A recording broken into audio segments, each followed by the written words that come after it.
Hi guys hello and नमस्कार after long time my video. आज चाहिँ हामी फिसको रेसिपी बनाउन गइरहेको छौँ। आज चाहिँ हामी फिस फ्राई कसरी बनाउने भनेर देखाउन गइरहेको छौँ। अब यसरी चाहिँ मैले सबै मसला त भन्न पाउँदिनँ, तर यहाँ सबै मैले मसलाको नामहरू हजुरहरूले लेखिएर मैले यहाँ बुझ्नलाई सजिलो होस् भनेर हालेको छु। त्यही अनुसार हजुरहरूले के मसला चाहिन्छ हाल्नुहोला र हालेपछि लास्टमा सबै मोलमाल गरेर एकदम राम्रोसँग म्यारिनेट गर्नुहोला। हामी मोलेर पनि देखाउनेछौँ। यो चाहिँ तपाईँहरूले घरमै बसी बसी आफैले मिठो तरिकाले चाहिँ बनाउन सक्नुहुनेछ। यो बनाउनको लागि केही गाह्रो छैन।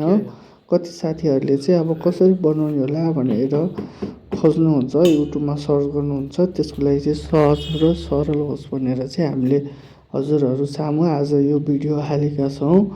अब चाहिँ त्यसै गरी हामीले यो मसलाहरू सबै हालेर चाहिँ मोल्न लागेका छौँ। अब मोलेपछि कस्तो हुन्छ हेरौँ है त।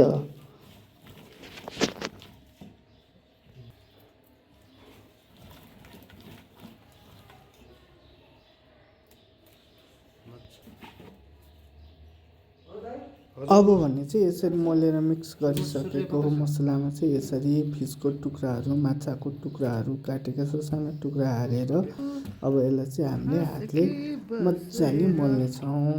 र यसरी मोलिसकेको माछाहरूलाई चाहिँ हामीले चाहिँ सकिन्छ भने 1 देखि 1.5 घन्टासम्म चाहिँ फ्रिजमा राख्नुपर्नेछ। र यसरी चाहिँ सबैतिर मसला पुग्ने गरेर चाहिँ हामीले राम्रोसँग मिक्स गर्नुपर्छ। र मिक्स गर्दाखेरि चाहिँ हामीले एकदम भित्रभित्र मसला सक्यो भने चाहिँ माछा पछि स्वादिष्ट पनि हुन्छ फ्राई गरिसकेपछि। अब यसरी मोलिसकेपछि चाहिँ हामी यसलाई चाहिँ 1 घन्टा जति चाहिँ फ्रिजमा राख्नेछौँ।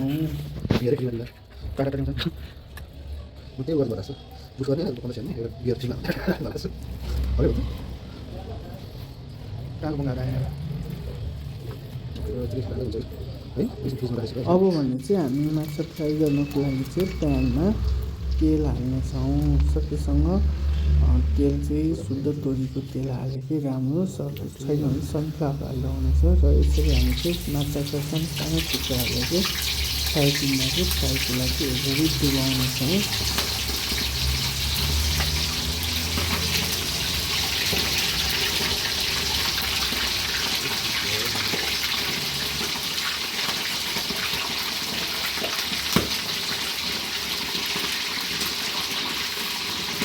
यसरी चाहिँ माछाको सानो पिसहरूलाई चाहिँ तेलमा हालिसकेपछि राम्रोसँग फ्राई गर्नको लागि चाहिँ माछा हालेको केही समयसँग चाहिँ मसला झर्न सक्छ, त्यसरी मसला राख्नुपर्ने रहेछ।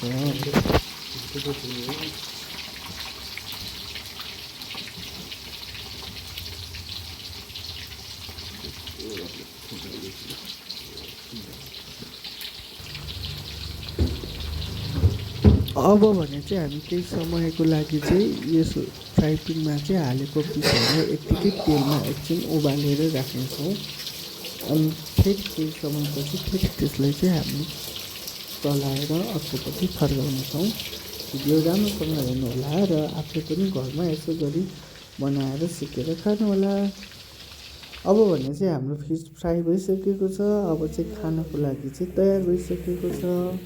मेरो आजको भिडियो कस्तो लाग्यो साथीहरू, हाम्रो च्यानललाई सब्सक्राइब गर्नुहोला, लाइक सेयर गर्नुहोला। अब भने चाहिँ यो चाहिँ हाम्रो बुङ्गुरको मासु अथवा पोर्क ग्रेभी बनाउनको लागि चाहिँ म देखाउन गइरहेको छु।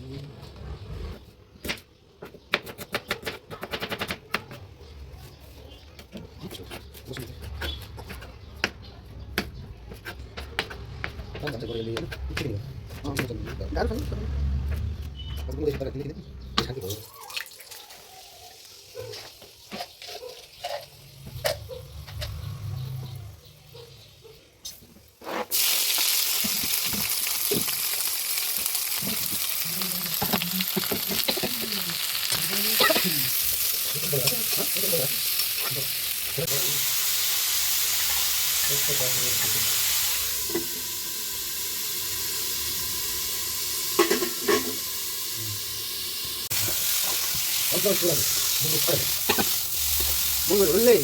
올래 아니 갈래